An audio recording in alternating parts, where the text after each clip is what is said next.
Europe turns to water batteries as grid pressure builds fast. Europe's fast-growing renewable power system is creating a new challenge for grid operators, investors, and policymakers. What happens when there is too much clean electricity in the wrong place at the wrong time? That question is becoming harder to ignore.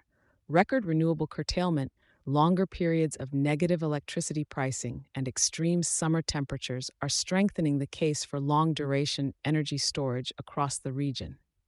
Pumped storage hydropower, often described as a water battery, is emerging as one of the key technologies in Europe's flexibility strategy. According to the 2026 World Hydropower Outlook from the International Hydropower Association, Europe generated 614 watt-hours of electricity from hydropower in 2025. The region also added 1,533 megawatts of new hydropower capacity, including 725 megawatts of pumped storage. Europe's total installed hydropower capacity now stands at 263 gigawatts, with pumped storage accounting for 57 gigawatts. As electrification expands and weather-dependent renewables take a larger share of generation, that storage capacity is becoming more strategically important. Renewable growth is creating a flexibility gap. Wind and solar are expanding quickly across Europe, but grid flexibility is not growing at the same pace. Solar generation increased by 16% in 2025 compared with the previous year, adding more low-carbon electricity to the system.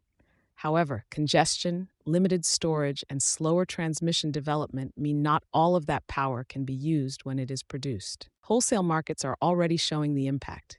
In 2025, countries including the Netherlands, Germany, Sweden, Spain, Belgium, and France recorded more than 500 hours of negative electricity pricing.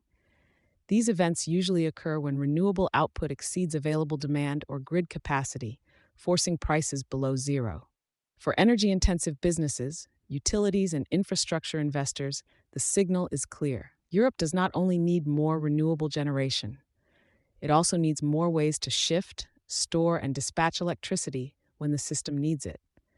Gas-fired power still plays a major role in balancing supply and demand, keeping energy security and affordability high on the policy agenda. Continued fuel price volatility and geopolitical uncertainty are adding pressure to develop domestic flexibility resources that can reduce reliance on imported energy while supporting electrification.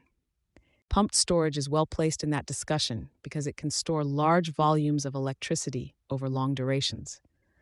When renewable output is high, electricity is used to pump water to an upper reservoir.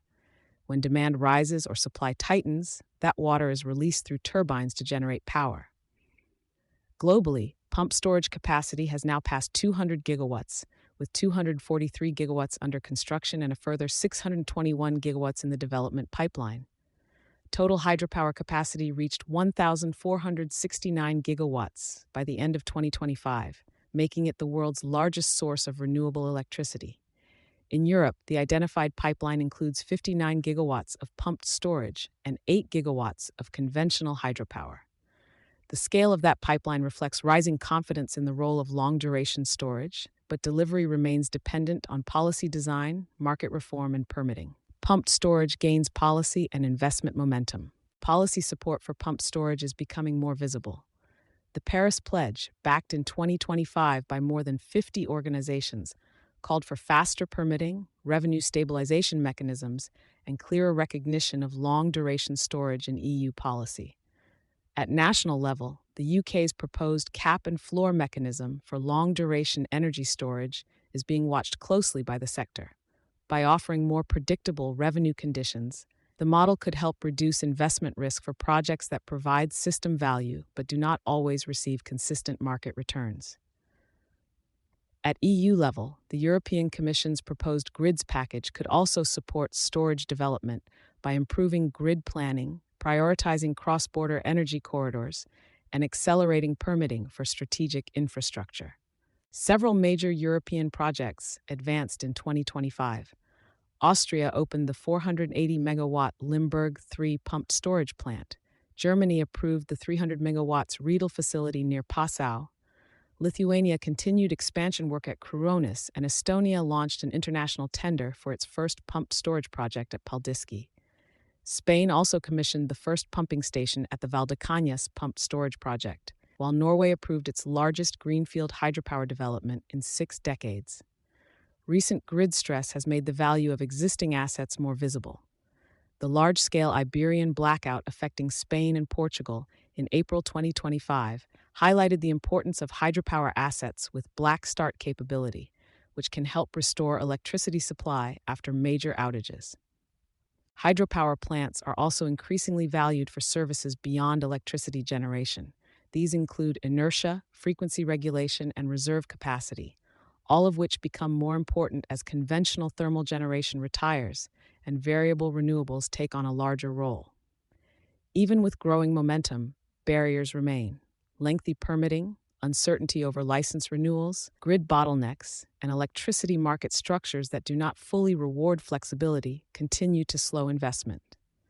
The International Hydropower Association expects global pump storage capacity to double within 15 years. Stronger policy support could push deployment higher by 2040, particularly if markets begin to place a clearer value on long-duration storage, resilience, and system stability. For Europe, the case for pumped storage is becoming less about adding another clean energy technology and more about making the wider power system work. As more wind and solar come online, water batteries could become a key part of keeping electricity reliable, affordable, and usable when demand peaks.